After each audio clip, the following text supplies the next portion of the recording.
बिस्मिल्लाहिर्रहमानिर्रहीम सल्लल्लाहु अलैहि व आलिहि वसल्लम रब्बि ज़िदनी इल्मा।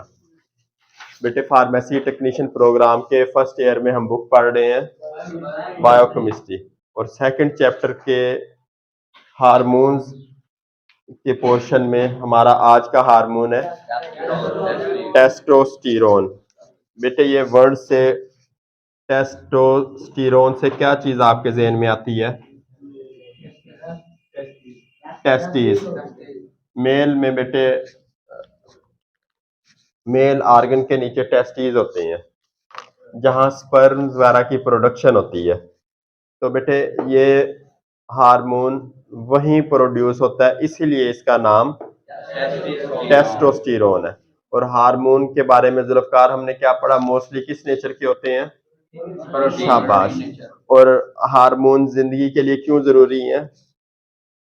बहुत सारे जिस्म में एक्टिविटीज हो रही हैं उनको जारी रखने के लिए, बॉडी की ग्रोथ के लिए, बहुत सारे सब्सटेंसेस की सिंथेसिस के लिए, एनर्जी प्रोवाइड करने के लिए, रिप्रोडक्शन के लिए हार्मोन्स का होना बहुत ज़्यादा ज़रूरी है। और जिस्म में मुख्तलिफ तरह के और मुख्तलिफ इकसाम के हार्मोन्स ना सिर्फ बनते रहते हैं बल्कि बहुत सारे काम जारी रखते हैं।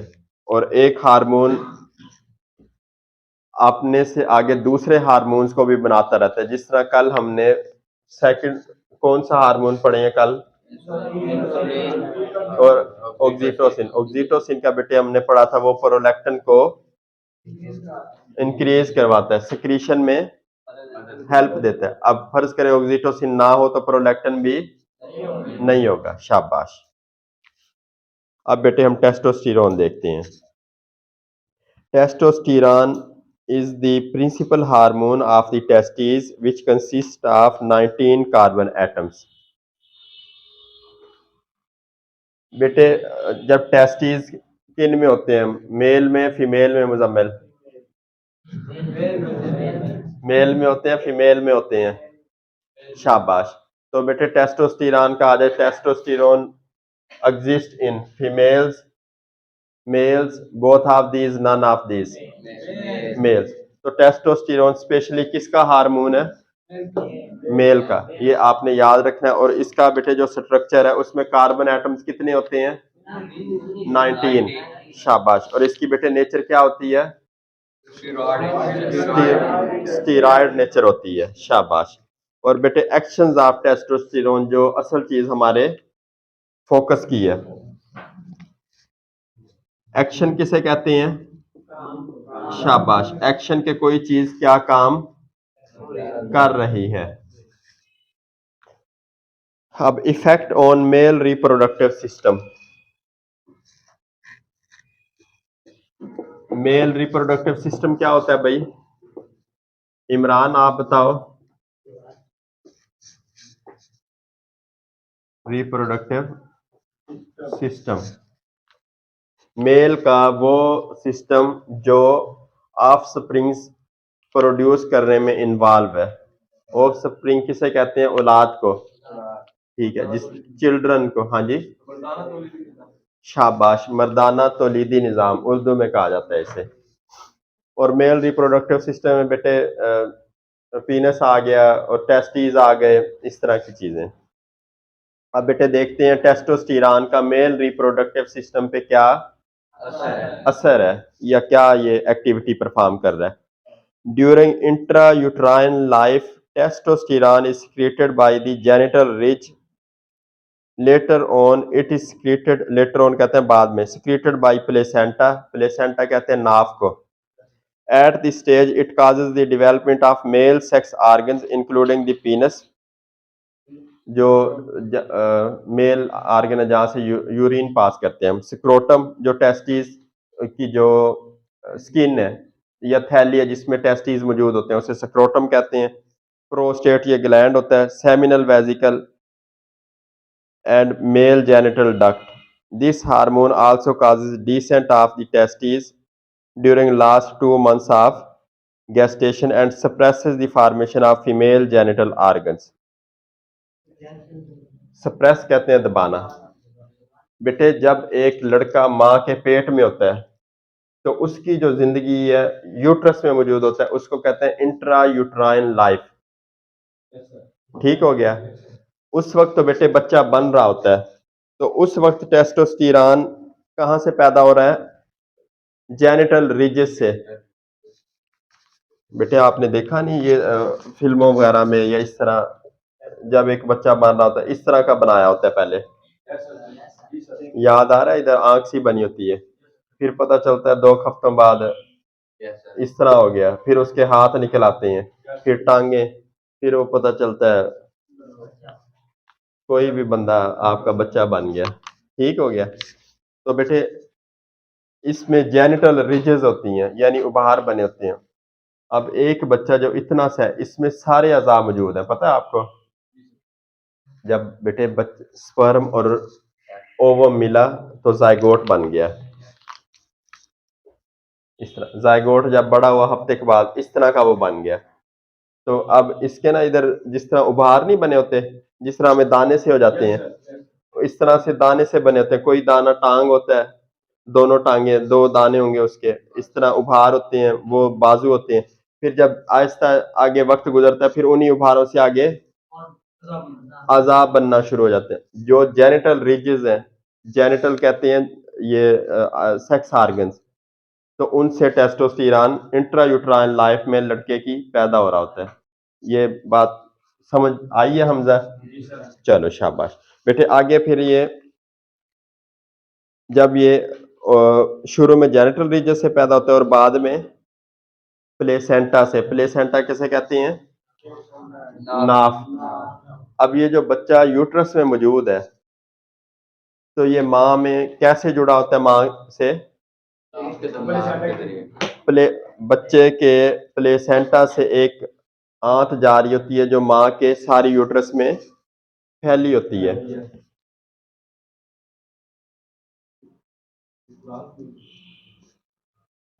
ये समझ ले माँ का पेट है,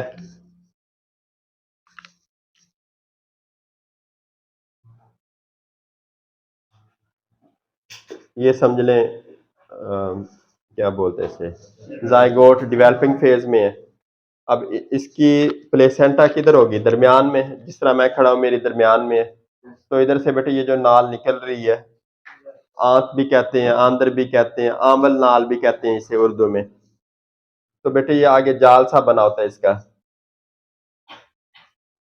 जुल्फकार आपने तो देखा होगा भाई। तो ये सारी यूट्रस के अंदर जाल की तरह फैली होती है। जब बच्चा पैदा होता है तो ये जो नालियां ये सारी बाहर आ जाती है। बेटे किसी बकरी या गाय भैंस का बच्चा पैदा होते देखा है? तो बच्चे के साथ उसकी नाफ के साथ ना एक वो थैली सी जुड़ी होती है। उसे क्या कहते हैं आम जुबान में? पंजाबी में उसे जेर कहते हैं। आम जुबान में क्या कहते हैं उसे? हाँ। तो बेटे वो यही खून की ब्लड वेसल्स होती हैं जो माँ की तरफ से खुराक बच्चे को पहुंचा रही है, और तो कोई जरिए ना, तो और बच्चे को पकड़ के रख रही होती हैं। नहीं तो बच्चा बने वो तो हो सकता है फौरी तौर पे पैदाइश हो जाए उसकी। इसी को तो मिसकैरेज कहते हैं, हमल का ज़ाय हो जाना। इसी के लिए तो ये डायड्रोजेस्टिरोन वगैरह या बहुत सारे इंजेक्शन लगाए जाते हैं कि बच्चा और माँ की नाफ जुड़े रहे, ताकि वो 9 महीनों बाद पूरा बन के पैदा हो। अगर आधा बच्चा भी पैदा हो जाए फिर भी वो एक्सपायर हो जाता है। अब एक बच्चा उसकी गर्दन ही नहीं बनी हुई, हाँ, हाथ नहीं बने होते वो तो माजूर होता है, गर्दन ही नहीं बनी होती वो मर मर जाता है। बेटे इसमें ये समझ आया? सबसे पहले बेटे जेनिटल रीजन से टेस्टोस्टेरोन बनता है जब लड़का माँ के पेट में होता है। उसके कुछ अरसे बाद प्लेसेंटा से टेस्टोस्टेरोन रिलीज होता है।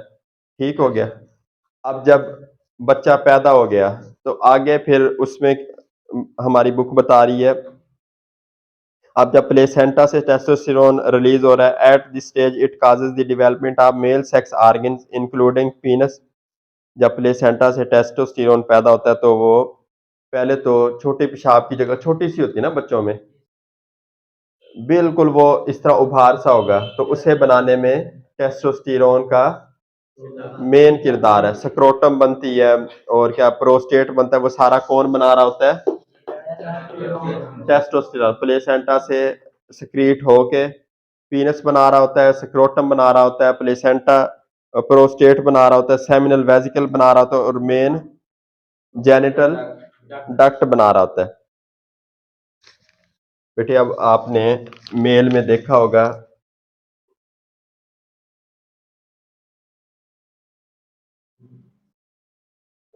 ये, बेटे इधर से जो इधर तक ये नाली आ रही है इसे बोलते हैं सेमिनल वेजिकल, जो सीमन को लेके आती है। ये टेस्टीज हो गए और ये वाली जो बेटे स्किन है इसको क्या बोलते हैं? स्क्रोटम। और बेटे ये जो उजव है इसे पीनस बोला जाता है। बेटे इसमें कुछ चीज समझ ना आई हो, बाकी जब मैं लेक्चर अपलोड करूंगा वहां इंशाल्लाह तफसीलन आपको चीजें क्लियर नजर आएंगी। बेटे फिर जैसे ये आर्गन बन जाते हैं तो टेस्टोस्टेरोन क्या करता है? Causes descent of the testis. पहले टेस्टिस बिल्कुल छोटे होते हैं, फिर बाद में वो एनलार्ज होना शुरू हो जाते हैं। और ना सिर्फ ये मेल सेक्स आर्गन्स बना रहा है बल्कि फीमेल सेक्स आर्गन्स को भी बनने से रोक रहा है। अब किसी बच्चे की पैदाइश के दौरान टेस्टोस्टेरोन की कम मिकदार पैदा हुई है, तो उसमें क्या हो सकता है कि हो सकता है मेल सेक्स आर्गन भी बन जाए और हो सकता है उसमें जो फीमेल सेक्स आर्गन्स जिस तरह ब्रेस्ट वगैरह हो गई वो भी मुस्तकबिल में वो भी उसका स्टिमुलस दे जाए, वो मुस्तकबिल में वो बन जाए, तो वो क्या बन जाता है मुस्तकबिल में? फीमेल ट्रांसजेंडर, जो आजकल नहीं होते जिसे हम आम जुबान में मुखन्नस कहते हैं बेटे, खुसरे हिजड़े कहते हैं।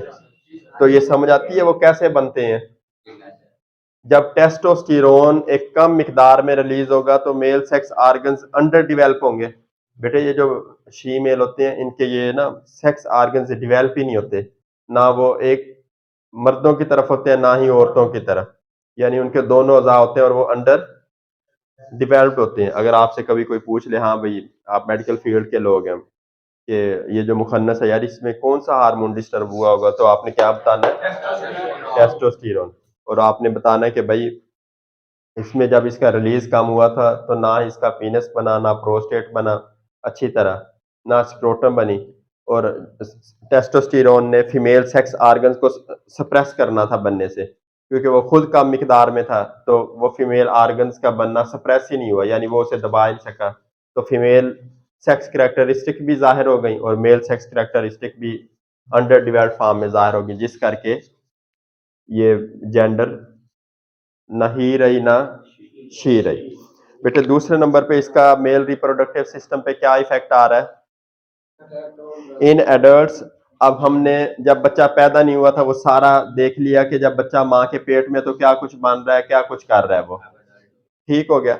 अब जब बच्चा पैदा हो गया उसकी उम्र 18 साल से ऊपर हो गई, एडल्ट कहते हैं बालग हो जाए, यानी जब दाढ़ी मूंछ आ जाए, आवाज भारी हो जाए, ये मैं मेल की बात कर रहा हूँ, बगलों में बाल आ जाए, टांगों के दरमियान बाल आ जाए, तो उसको कहते हैं बंदा एडल्ट हो गया।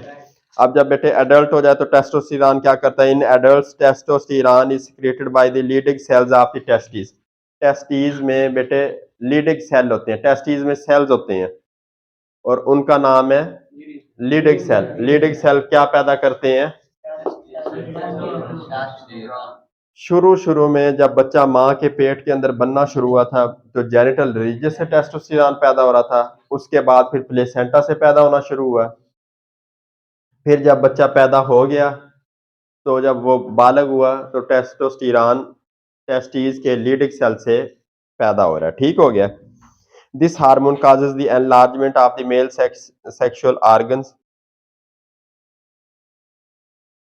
It acts on different male sex organ, increasing spermatogenesis, sperms का बनना, and maintaining the motility and fertilizing power of sperm. जिस बंदे में टेस्टोस्टेरोन जितना ज्यादा उसकी फर्टिलाइजिंग पावर। अब बहुत सारे लोगों में जिनमें बच्चे ही पैदा नहीं होते तो उनमें कौन सा हार्मोन कम होता होगा? ठीक होगा, ये इसके बेटे टेस्ट करवाए जाते हैं, ये इंजेक्शन फार्म में भी मार्केट में मौजूद है। आप में जो बहुत सारे लोग फार्मेसीज पे मेडिकल स्टोर्स पे काम करते हैं इसकी टैबलेट्स भी होती हैं, इसके इंजेक्शन भी होते हैं। एक बंदा अगर वो बेचारा बच्चे पैदा करने की सलाहियत उसमें कम है, तो उसको टेस्टोस्टेरोन के इंजेक्शन लगाए जाते हैं। तो उसमें वो स्पर्मेटोजेनेसिस भी बढ़ जाती है और उसकी फर्टिलाइजिंग पावर भी बढ़ जाती है। तो कौन सा हार्मोन उसमें मदद करता है? टेस्टोस्टेरोन। बेटे हमने इसका इफेक्ट पड़ा है मेल रिप्रोडक्टिव सिस्टम पे। इसमें बेटे कोई भी बात समझ ना आई हो। हाँ भाई हमजा, चलो शाबाश। बेटे वो उनका बॉडी स्ट्रक्चरल फॉल्ट होता है। हाँ, अब एक बच्चा नॉर्मल पैदा हुआ, फर्ज करें उसने छलांग लगाई है, तो उससे अब मैंने 4 फुट से मैं छलांग लगा दूं, नीचे गिरूंगा तो कोई ना कोई चीज टूट जाएगी ना। तो ये वजह होती है। दूसरे नंबर पे उनकी जो स्किन होती है जिसने उन्हें कवर किया होता है, ये टेस्टीज हो गए, इसके अंदर तहें होती है ना जिल्द की बेटे, बज़ाहिर हमें एक नजर आ रही है ना। तो फर्ज करें ये दरमियान ये वाली दोनों तहें फट गई, तो फिर वो जो बाल्स होती हैं वो इस तरह निकल आती हैं। ये भी वजह हो सकती है। तीसरे नंबर पे कोई इन्फेक्शन हो जाए तो रेशा वगैरह पड़ जाता है, जिससे एक बाल इन्फ्लेम्ड हो जाती है और बड़ी नजर आती है। इसको आम जुबान में हर्निया कहते हैं, जुल्फकार हर्निया भी कहा जाते हैं। और अगर वहां कोई बंदा हाथ लगाए या वो हिले भी, तो उससे इंतहाई ज्यादा तकलीफ होती है। उसका हल ही सिर्फ सर्जरी होता है, या तो उसका देखा जाता है, इलाज वगैरह किया जाता है टांके वगैरह लगा के, या फिर उसे सर्जिकली उस जो इन्फेक्टेड टेस्टिस होती है सिंगल को, अगर दोनों को रिमूव कर देंगे तो वो बच्चे पैदा कर ही नहीं सकेगा ना बेटे। स्पर्म पैदा हो रहे होते हैं ना इसमें टेस्टिस में। ठीक हो गया।